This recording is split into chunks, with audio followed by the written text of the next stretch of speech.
Hi everyone, it is Michelle, your ET, your extra terrific ET. That's right. Can you believe it's been 5 days since I have made any videos? I'm sure you're all missing seeing my weekly videos in your Google Classroom. But hey, we're going back to school. HPConB was just announced, which means all of my video ideas sort of went on hold. That's okay, because we're getting ready to see each other again, and I had to switch my focus for a little while. However, I really enjoy making videos for you. It's a creative outlet for me.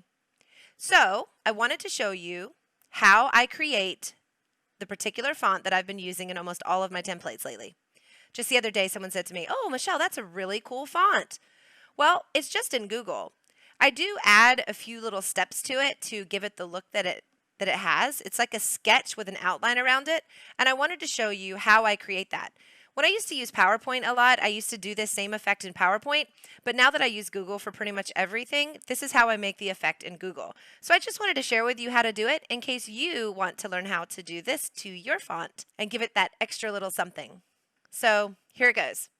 Okay, here I am in Google Slides. As you can see, I have a blank Slides document open, and I've called it Fun Font Effect. And this is how you do it. Let's get started. So instead of inserting just a normal text box like you would here, click the text box and type the word welcome back, I am actually going to insert WORDART. Okay? WORDART. And I'm going to type welcome back. As you can see now, it sort of has a kind of dimensional look about it. Now, the font that I've been using lately, just because I think it is super cool and super fancy and I really like the look of it, is called Architect's Daughter.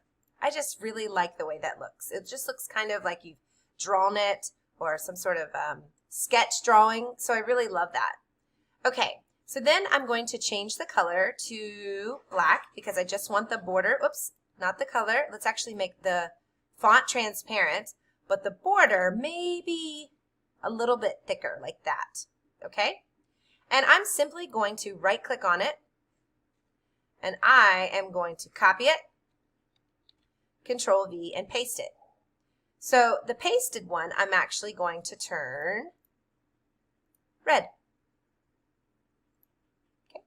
As you can see here, you simply just move it up a little bit. You can use the arrow keys to get exactly where you want it. I kind of like it to be offset just a little bit like that so that it kind of has this messy look about it. I think it looks kind of cool. And if you want to just stretch it and make it a little bit bigger, you can do that.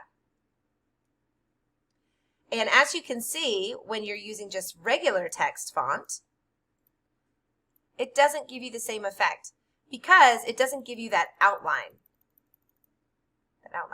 And if you want to thicken it up a little bit, you can move it out of the way and grab the other one and you can kind of bold it a little bit, make the lines even thicker. And then you can then move this up here and have that kind of an outline look about it. So if you're going for that effect, I still like this sort of offset look. I think that looks kind of cool. So that's it. Those who asked me, how do you make that font that's in my templates that I use in Jamboard and other slideshows? This is how you do it. Simply go to Insert WORDART. Easy peasy. I hope you found that tutorial on the fun font effect using Google Slides and WordArt helpful. I'd like to see your fun font effect. If you found it useful, don't forget to hit the like, hit the subscribe button so you can be notified whenever I make a new video for you. Have a great day. Bye.